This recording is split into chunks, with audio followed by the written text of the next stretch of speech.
Hello friends, Father Joe here. Hope you're doing well. Seems we're slowly getting back, if you will, to our regular activities of life. And certainly in that vein, I'd ask you to consider, and I know many of you have already, but to come back to church. Come back to the Lord with all your heart and soul and mind. Most of us, at least for adults, are vaccinated. Our children, particularly the younger children under 12 years old, they're hopefully going to be vaccinated over the next couple of months or so. And so we're getting back to that normalcy. And we need to really gather as a community, because what we're about is our people of faith, not just a person of faith, but a family, a person, a church, community. So please come back. Please come back.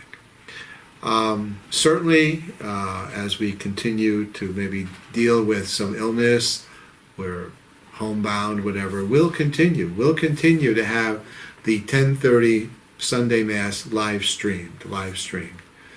It's important that we pray together, and so if for good reason we can't be here, we can be here in person, but watching from our homes. So please do that. And as you know, just go to our website, stmaryscrescent.com, and scroll down to the section that says live Mass or archived, because maybe, as I said to the young people yesterday at Mass, maybe you woke up late for Sunday morning Mass and you woke up at 3 o'clock in the afternoon. Well, fear not.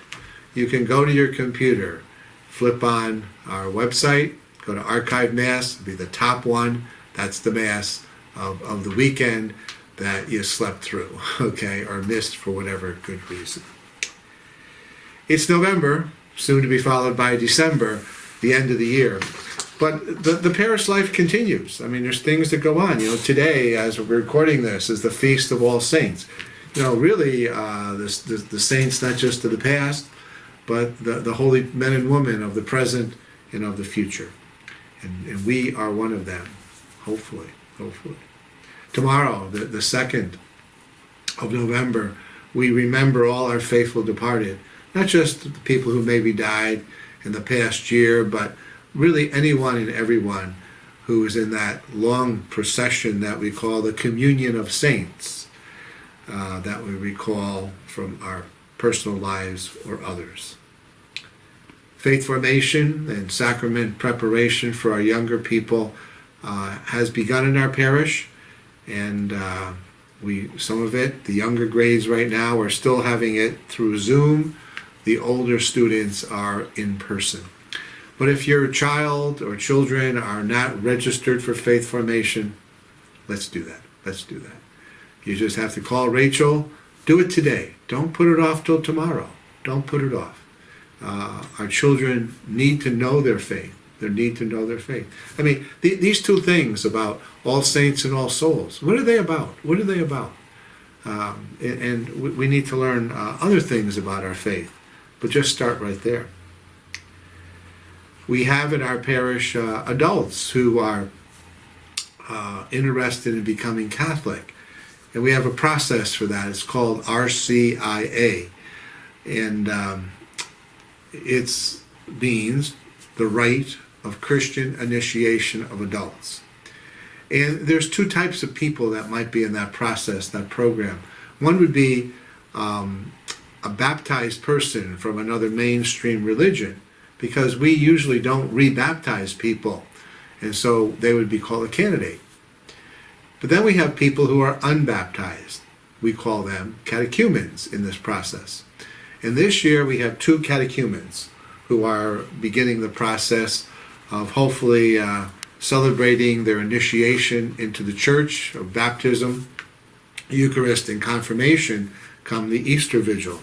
And their names are Matt and Lisa. And they'll be with us, at least for part of the Mass, on most Sundays at the 10:30 Mass. There's a dismissal after the prayers of the faithful.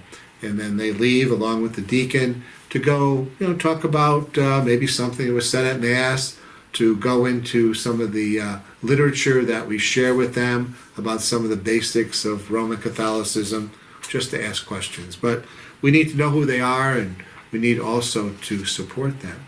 And talking about supporting people, last weekend and this weekend, we had a short little thing at Mass where we acknowledged our young people who are going to be confirmed in the next year or so.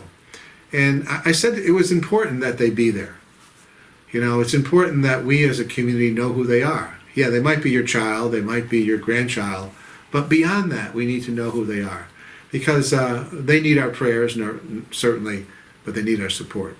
And I have to say, one thing that I did with the young people, both weekends, was they had a sheet of paper they had to have signed by them and their parents, you know, promising in a sense they would do this, do that, in preparation for confirmation.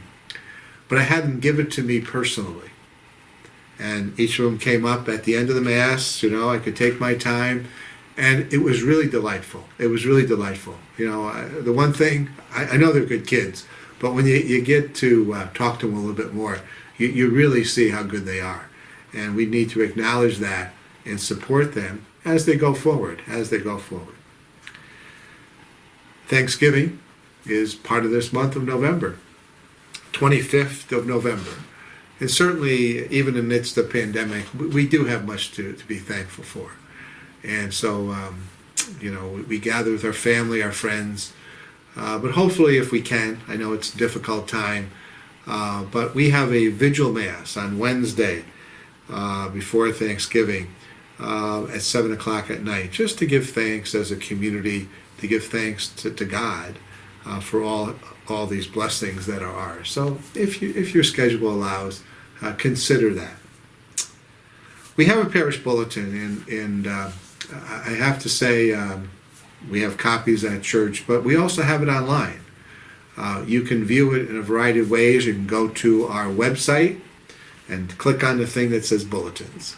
Or you can go to our website on our parish app, not our website, but our parish app, and if you don't have this, search for it. I'm not sure how to do it right now, but I have it on my phone. It's my parish, if I can find it here. There it is, my parish. It has a little blue thing, little cross, little squirrel, and there's a variety of things. There's some prayers. Sometimes we send a reminder to people, not often, of certain things. So it's something to have, to be in touch with the people.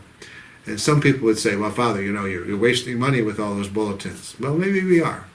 So one of the things is we still do the bulletin, but it's electronic, you know, and you can still read it and see what's happening in your parish as well as other places and other things. One of the things, there's changes, you know, we'll talk about my retirement here in a few seconds, but we have staff changes every now and then. It's just part of life. And one of the key players of our parish, everyone's key, everybody has their important role to play, is our custodian. And Brian's been with us for about 3 years now, 2, I'm being told. The person behind the camera gave me 2. About 2 years, and Brian's done a superb job. You know, sometimes I wonder when we change custodians, will we have somebody as good? And we've been lucky. We've been real lucky here in the parish to have several custodians over the years that I've been here, and each of them has done a good job, a superb job. And so Brian's moving on. So it's time to replace Brian, you know. And so maybe maybe somebody you know is looking for a job, you know, could be the custodian here. We've been lucky. The last 2 or 3 people we had came from the parish. They came from the parish. And somebody recommended them, or somebody heard the message at church or whatever way. And they said, well, let me look into this. And right now, Brian's works 6 hours Monday through Friday. You know, it's basic custodian stuff.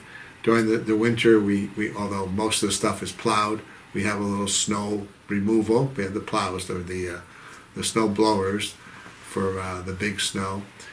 We have grass during the summer. We try to get help for some of this, and we'll get to a little needed help for the winter here in a second. But 6 hours, take care of inside stuff. It seems to be manageable. Brian is not leaving the area. He's certainly willing to give the person who follows him all the information he needs, as well as the staff sort of knows what's been going on and what the regimen is. Things happen in a parish either on a weekly or monthly or yearly basis that we need to be aware of. But that's pretty well known or documented. Those hours are usually in the morning till early afternoon, 6 hours. So, if someone came in at 7:30, 6 hours later, they'd be free. We're willing to talk to you about this. Some of this may be negotiable as to hours and the like.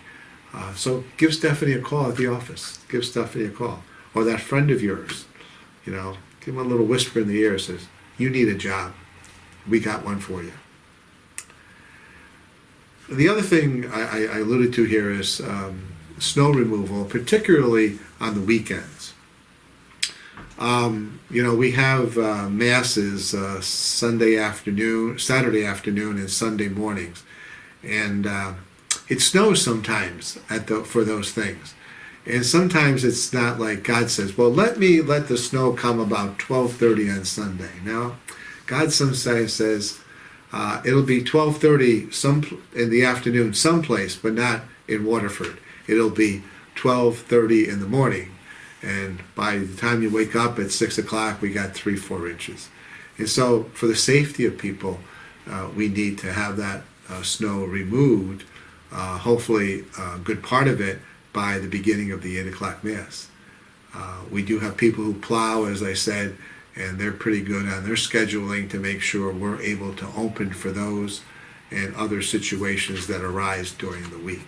So if you're interested, give a call to Stephanie. We can give you more information. It's a paid hourly position. We are paying for this. If you want to donate your time, that's fine too. But we do pay people for this. So consider it. It's important. One of the things that sort of we're very used to in this diocese is the annual Bishop's Appeal. The Bishop's Appeal has been around a long time. I meant to research this, I did. But this I can tell you, it's been around for about 50 years.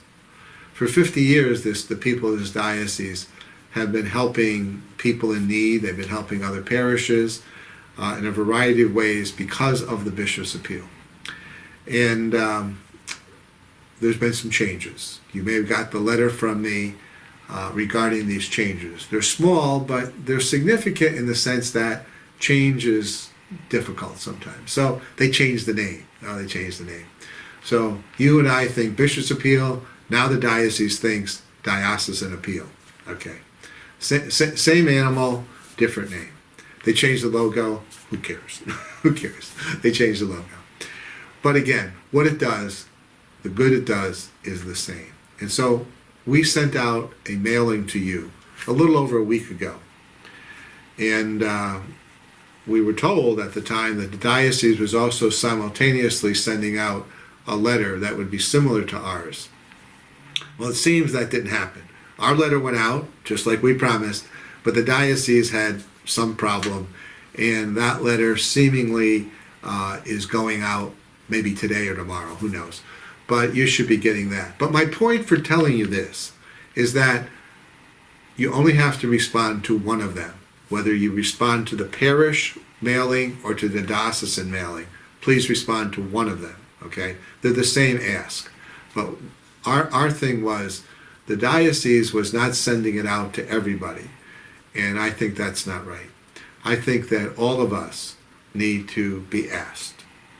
All of us need to consider how we can help someone else. If we can, great. If we can't, okay. But I think most of us can do something for the Bishop's Appeal.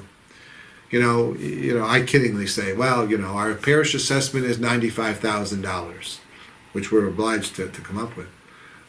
You want to give me $95,000? Great, I'll take it tomorrow. But that's not going to happen. But what I do know is that 1,000 families in the parish, 1,200, whatever the number is, we can come up with that support, with that caring through the Bishop's Appeal. So when you get that, find the one we sent you from the diocese or from us. Fill out the form, okay? If you use ours, just put my pledge, my gift is XYZ, send it to the parish, and then we will send it down to the diocese, because the diocese is sort of trying to take control of this, which is okay, but again, they did give us permission. They were so kind to do that we could also do this to help you understand, help us all understand the changes, but also the Bishop's Appeal. If you use the form from the diocese, it's going to ask for the name of your parish. St. Mary's Crescent. St. Mary's Crescent, not St. Mary's, because there's got to be 20 other St. Mary's in the diocese. And we've come to understand that there has been some mislocation of gifts from one St. Mary's to another St. Mary's. And no St. Mary's wants that. So if you put St. Mary's Crescent, and if you put our address, put, Waterford, New York, but it's St. Mary's Crescent. Can't emphasize that enough. Okay. Why should you give? Why should you not give? Well, we care. It helps people. It helped our parish in years past. But one of the things I've mentioned at Mass is one of the agencies that it helps is Catholic Charities. Catholic Charities. I think many of the agencies that are helped by the Bishop's Appeal go a little bit unnoticed. But Catholic Charities got a lot of notice during the past 18, 20 months during the pandemic, because Catholic Charities was out there and still continues to be out there distributing food on a weekly basis to all parts of our diocese. Albany County, Saratoga County, Delaware County, Greene County, different ones. Matter of fact, I have a little cutout from a newspaper that talked about mass food distributions. And they listed some, these are October dates, but October dates that they were doing it in Albany and Troy, and just for starters. So they do great work. So please do what you can.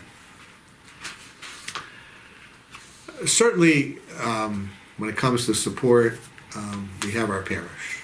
And I certainly thank you, especially during the past 18 months or so, during the pandemic, your support of the parish, particularly in financially. It's one thing to share our time and our talent, but there's some things that we need to pay for. A lot of things. And I thank you for doing your part.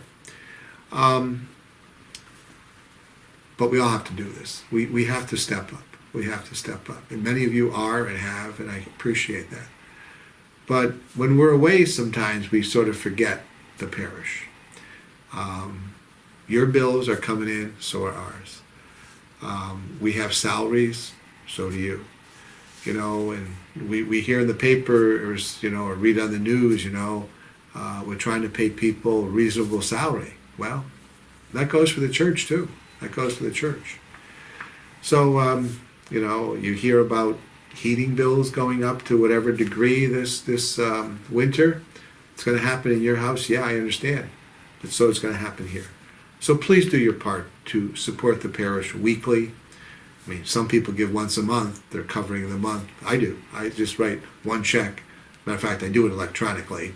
It's automatically taken out of my checking account every month at the beginning of the month. So, you can use envelopes.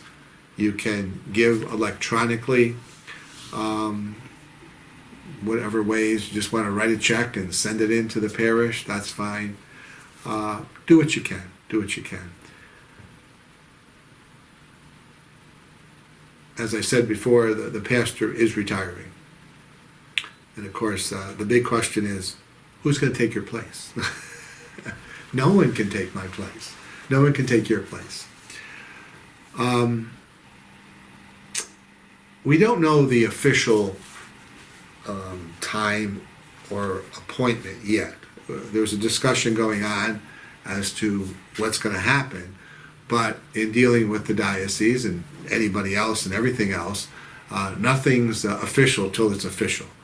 However, we hope that we'll be having an announcement here toward the end of the month of November, and all I can say now is stay tuned. More to come. More to come. There is going to be a little retirement party, social, if you will. Two of them. The first one is November 12th. This is an adult-only gathering. Adults only. It's going to be on Friday the 12th here at the Parish Hall from about 6 o'clock to 9 p.m. You can drop in for a few minutes. You can drop in for 3 hours. You can do what you will. At about 7:30, there's going to be a short, like, I don't know, presentation, video, whatever. I don't know what they're doing. They're doing something. So we're going to have something there. So as I said, adults only. One of the reasons for that is we are offering wine to people, and although I know we all drink responsibly, our diocese recommends that we not have wine or beer or alcohol of any type when our children are present.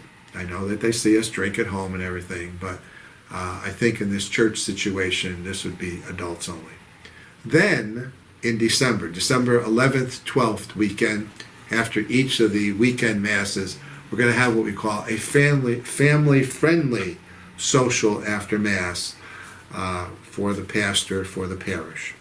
So if you're going to particularly attend the adult gathering on the 12th of November, we ask you to RSVP, to call the office, talk to Jean Graycon, and give Jean Graycon the full names of each person coming, because we want to have name tags. You're not going to know everybody, and everybody ain't going to know you, so this is a good way to say, oh, you're Mary, okay? Even though you should have known her, for at least 2 days. So consider that if your schedule allows. Right now, I guess that's it for now. Stay safe, stay well. I certainly continue to encourage people to be vaccinated. I think many people, including our Pope, would say, let's do that for the common good, I can't tell anybody to do anything, but I can certainly urge you to do what's best for yourself and for your children, for your family, really for the world at large. And we have a long way to go here.